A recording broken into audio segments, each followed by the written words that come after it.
The test is in 4-part, Part 1, Part 2, Part 3, and Part 4. Now look at Part 1. Part 1. The director of an engineering company is interviewing an applicant for a job. First, you have some time to look at questions 1 to 6.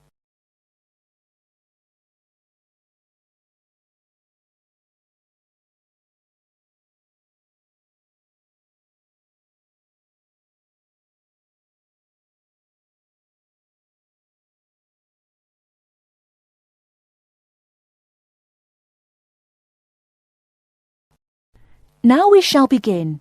You should answer the questions as you listen, because you will not hear the recording a second time.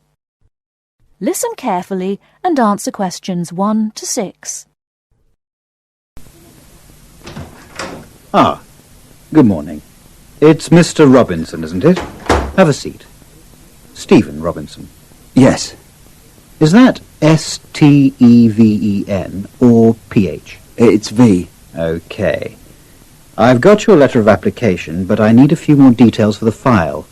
Now, you're from Manchester. What exactly is the address?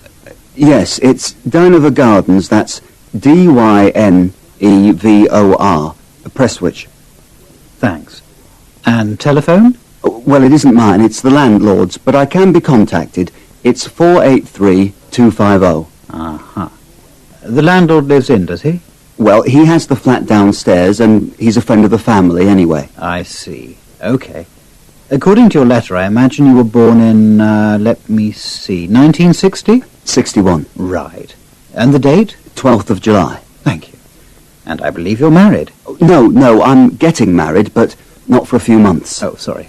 Well, I mean, congratulations. Is it going to be in Manchester? Well, no, actually. My fiancée's from Wales, so we're getting married in her home village, near Bangor. Oh, how nice. Now, as you know, when you apply for a post with Williams Engineering, we need to find out a few things about both your academic background and more recent work experience, the latter being especially important in respect of this rather specialised position in the area of water management. First of all, A-levels. Yes, I've got 3. Geography, maths and physics. Geography, maths and physics. OK. Before you hear the rest of the conversation, you have some time to look at questions 7 to 10.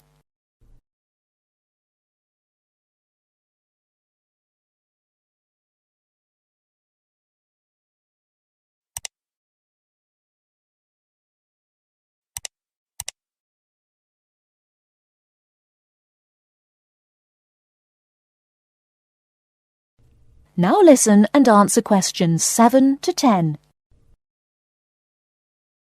And what about your degree? I went to Sheffield University and got an engineering degree, with water management as my specialisation. Uh-huh.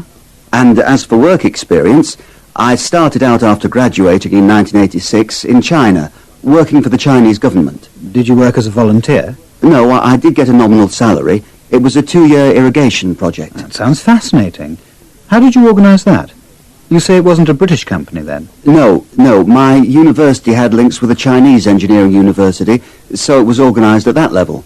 And after that? Then I came back, moved to Manchester, and have been working with Latimer Engineering since then. And what exactly are you doing for Latimer?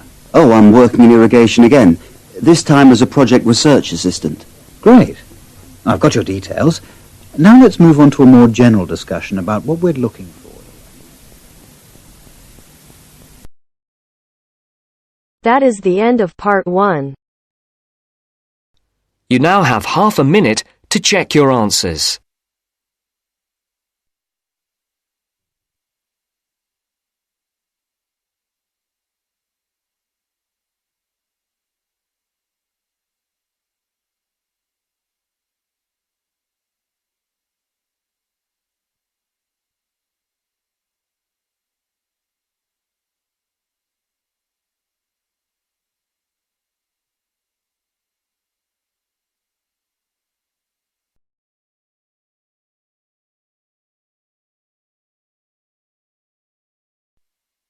Now turns to Part 2.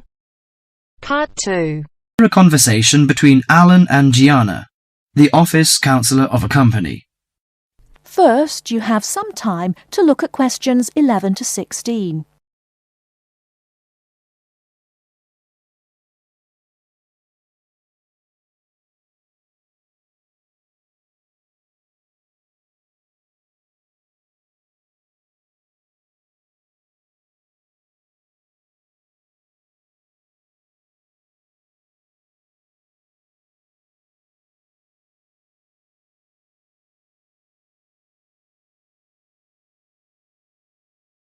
Now, listen carefully and answer questions 11 to 16.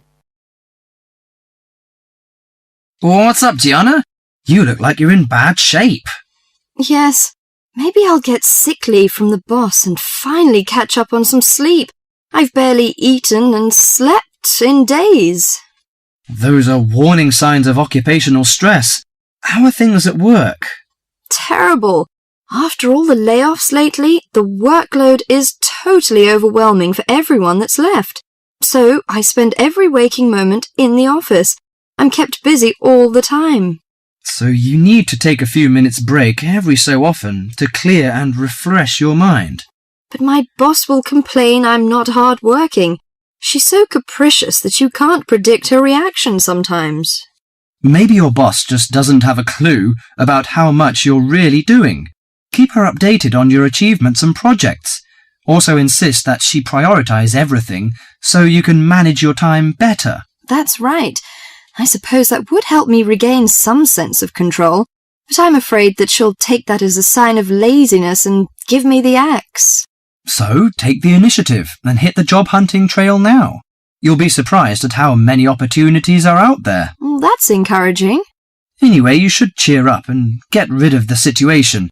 You know, according to a survey, about 40% of all people find their work very stressful, and 25% develop mental or physical diseases.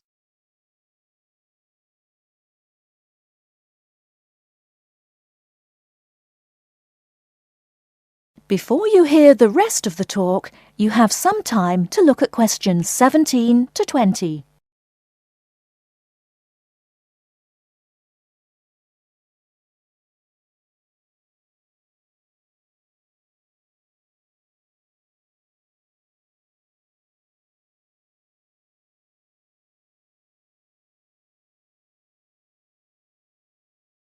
Now listen and answer questions 17 to 20. So serious? I didn't know that. How do the problems start? You know, they start when conflicts at work induces stress. Your body reacts by flooding the bloodstream with hormones that tense up your muscles and increase your blood pressure. This is meant to save you in a fight or flight situation, but leads to a host of illnesses, ranging from insomnia and headaches to heart attacks, when it occurs regularly over an extended period of time. What should I do to prevent such things happening? Well, most occupational stress is attributed to a recognized lack of control. You should act in advance to relieve the problems. For example, you should actively pursue career opportunities rather than quietly worry about getting fired. Of course, you can't control everything, so you need to help your mind and body cope. Keep a journal to release your frustrations, take short walks to calm down, or if necessary, simply take a mental health day. That is the end of part 2. You now have half a minute to check your answers.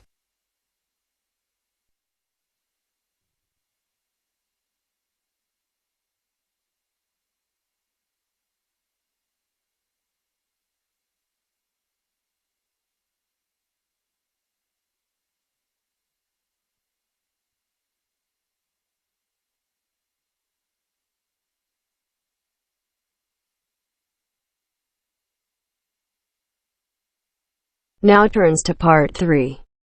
Part 3. You will hear two students, Sharon and Zhao Li, talking to their tutor about a presentation they gave the previous week.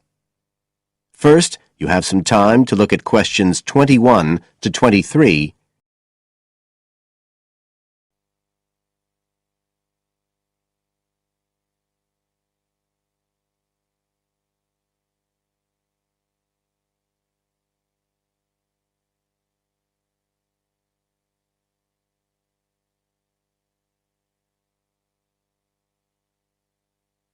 Now listen carefully and answer questions 21 to 23. So, Sharon and Zhao Li, in your presentation last week, you were talking about the digital divide. the gap between those who can effectively use communication tools, such as the internet, and those who can't. And you compared the situation here in Northern Ireland with southeast China. Right. So I asked you to do some self-evaluation, watching the video of your presentation and thinking about the 3 main criteria you're assessed by: content, structure and technique. What do you think was the strongest feature of the presentation when you watched it? Sharon? Well, I was surprised actually, because I felt quite nervous. But when I watched the video, it didn't show as much as I expected. So which of the criteria would that come under? Confidence? That's not actually one of the criteria as such. Zhao Li? Technique? It's body language and eye contact, isn't it? Well, I didn't think I looked all that confident, but I think that our technique was generally good, like the way we designed and used the PowerPoint slides. So, you both feel happiest about that side of the presentation? Yeah. OK, now on the negative side, what would you change if you could do it again? Well, at first I'd thought that the introduction was going to be the problem, but actually I think that was OK. We defined our terms and identified key issues. It was more towards the end. The conclusion wasn't too bad, but the problem was the questions. We hadn't really expected there'd be any, so we hadn't thought about them that much. OK, anything else? Well, like Zhao Li says, I thought the conclusion was okay, but when I watched this on the video, I thought the section on solutions seemed rather weak. Can you think why? Well, we explained what people are doing about the digital divide in China and Northern Ireland, but I suppose we didn't really evaluate any of the projects or ideas. It was just a list, and that was what people were asking us about at the end mostly. You now have some time to look at questions 24 to 30.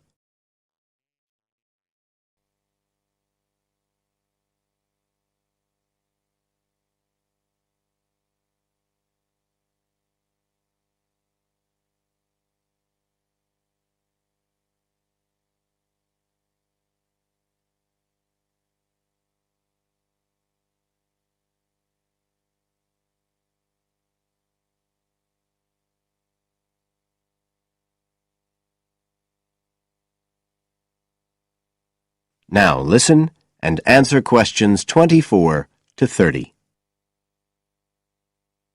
OK. Now, I also asked you to get some peer evaluation from the other students. Yes, well, people said it was interesting, like the fact that in China the internet was used more for shopping than in Northern Ireland.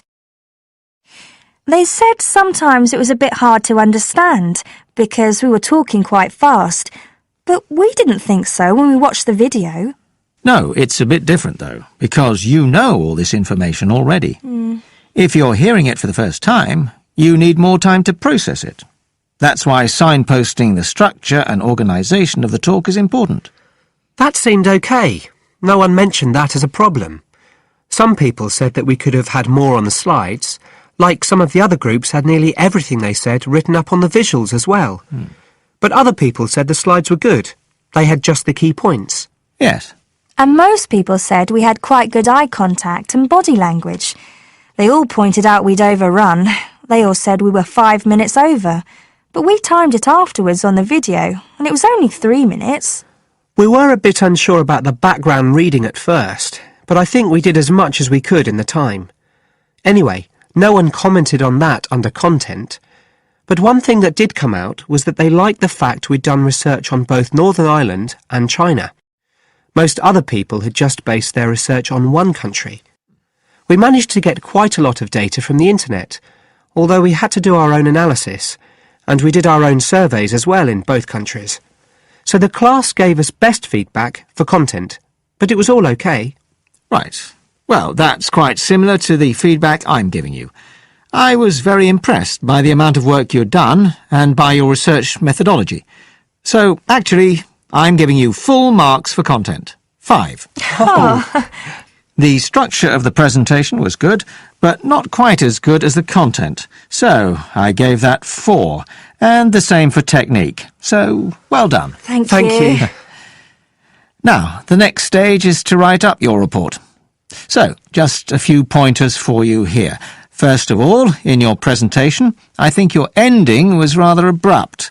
You suddenly just stopped talking. Yeah. It wasn't a big problem, but think about your closing sentences in your report.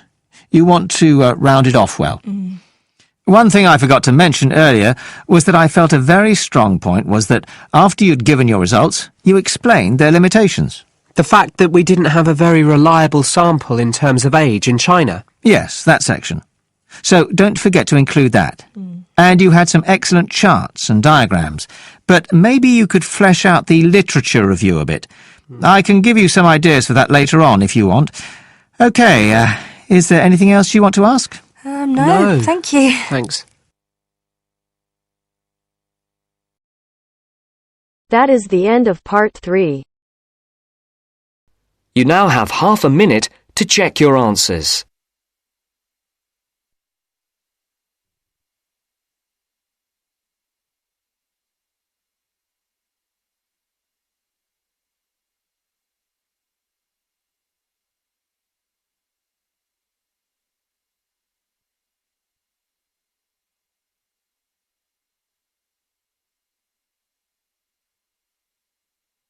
Part 4.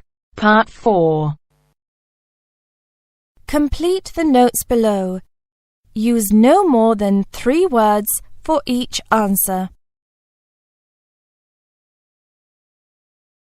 First, you have some time to look at questions 31 to 40.